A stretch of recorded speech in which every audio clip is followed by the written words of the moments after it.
नमस्कार दोस्तों, मैं अंकुर उपाध्याय स्वागत करता हूं आप सभी का एक बार फिर से अपनी नई वीडियो में। लंबे समय बाद कुछ अच्छे संकेत आए हैं अमेरिका की तरफ से। कच्चा तेल कल 96.78 डॉलर्स पे बंद हुआ, करीब $97 के नीचे मान के चलो, पौने 97 आप कह सकते हो राउंड फिगर में। बाजारों की बात करी जाए तो अमेरिका में जो तेजी थी उसने गवा दी है। At the end flattish type closing देखने को मिली है हमें अमेरिका में। सबसे पहले यहीं से शुरुआत करते हैं। डाउ 235 पॉइंट्स ऊपर करीब आधे % की तेजी के साथ बंद होता हुआ दिखा है। वहीं नेस्डेक इंडेक्स करीब 0.64% नीचे बंद हुआ है, लाल निशान में गिरकर।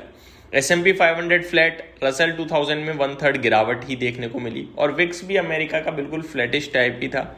तो अमेरिका में मिला जुला आप कह सकते हो, हल्की लाल निशान भी कह सकते हो, क्योंकि डाउ को छोड़कर दोनों इंडाइसेस लाल में थी और एक बिल्कुल फ्लैट।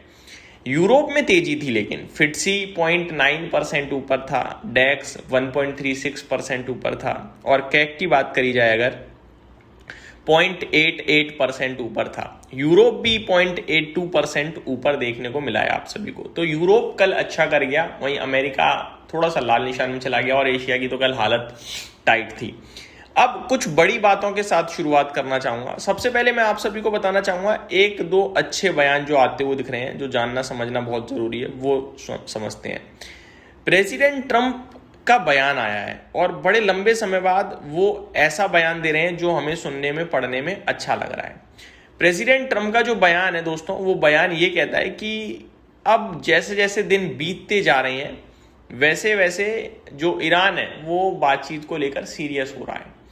और मैं अभी कोई बड़े स्ट्राइक के बारे में नहीं सोच रहा हूँ, कोई डिसीजन नहीं लिया है मैंने कोई बड़ा स्ट्राइक करूँ ईरान के ऊपर, क्योंकि ईरान मेरे को लग रहा है कि अब थोड़ा सीरियस हो रहा है बातचीत को लेकर। क्योंकि उन्होंने ये कहा था कि ईरान तो सीरियस ही नहीं है, इनके साथ बात करके टाइम वेस्ट करना है, तो मैं जो भी हमारी सीज फायर उसे रद्द करता हूँ, खत्म करता हूँ। अब ये कह रहे हैं, इनके एग्जैक्ट वर्ड क्या है बताना चाहूंगा। I haven't made decision on major strikes on Iran. I think Iran getting more serious in talks as days go by.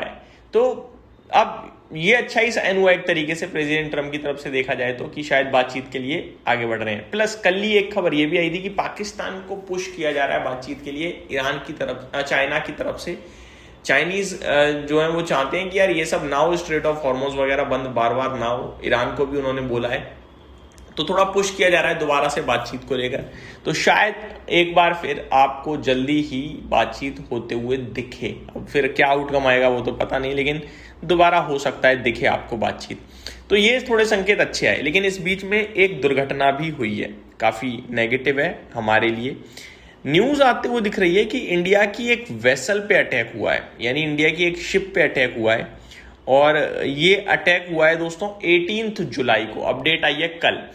मैं आपको डिटेल दूं। India confirms attack on vessel Omorfi in Black Sea on July 18 resulting in 1 Indian casualty.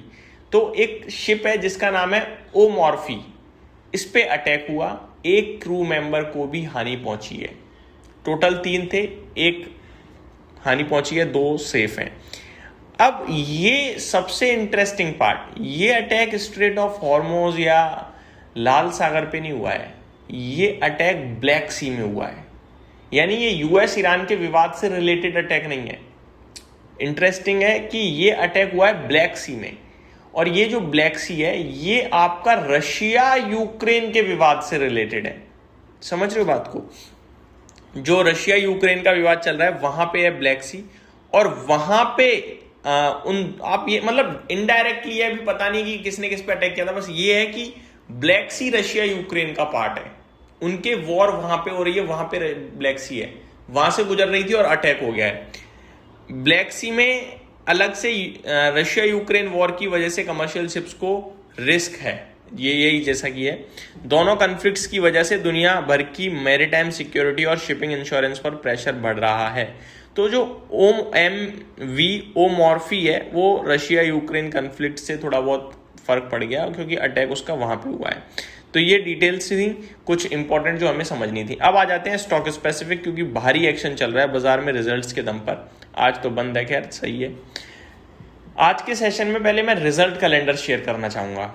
AU Small Finance Bank, IDFC First Bank, Zen Technologies, 5 Star Business, Prudent Corp, SBFC Finance, Vedant Fashion, Dodla Dairy, Seshasayee Paper, High Energy, बाकी छोटे मोटी कंपनियां, Exxaro tiles, छोटी कंपनियां बाकी सारी, तो जो बड़ी थी वो मैंने आपके साथ नाम शेयर कर दिए। तो रिजल्ट्स का आज वेट रहेगा, जैसे ही आएंगे मैं आप सभी के साथ डेफिनेटली शेयर भी करूंगा। काफ़ी सारे रिजल्ट्स को डिस्कस भी करना है जो कल आए हैं। मॉस्चिप टेक्नोलॉजीज, बैंक ऑफ इंडिया, बाकी तो मैंने कल ही आपके साथ नाम शेयर कर दिए थे। शेयर इंडिया सिक्योरिटीज़, आप जिसके पहले जानना चाहते हैं प्लीज़ कमेंट करके ज़रूर बताइएगा। बात करें अगर ग्लोबल मार्केट्स के बाद अपना गिफ्ट निफ्टी कैसा दिखा है, तो गिफ्ट निफ्टी के संकेत भी मैं आप सभी के साथ शेयर करना चाहूँगा। क्लोजिंग जहाँ पे गिफ्ट निफ्टी की आई है लाल निशान में है, 65 पॉइंट 23,763 पे, और हम लोग क्लोज भी ऑलमोस्ट 23,780 के आसपास, 67 पे, मतलब सिमिलर है। तो गिफ्ट निफ्टी का लेवल और अपना लेवल एकदम सेम है, बस गिफ्ट निफ्टी लाल है 65 पॉइंट, तब इस लेवल पे पहुंचा है और हम ऑलरेडी इस लेवल पे हैं। तो ये मेरी तरफ से आपके लिए डिटेल्स थी, उम्मीद करता हूँ जानकारी पसंद आई होगी। Thank you so much for watching this video, have a great day guys.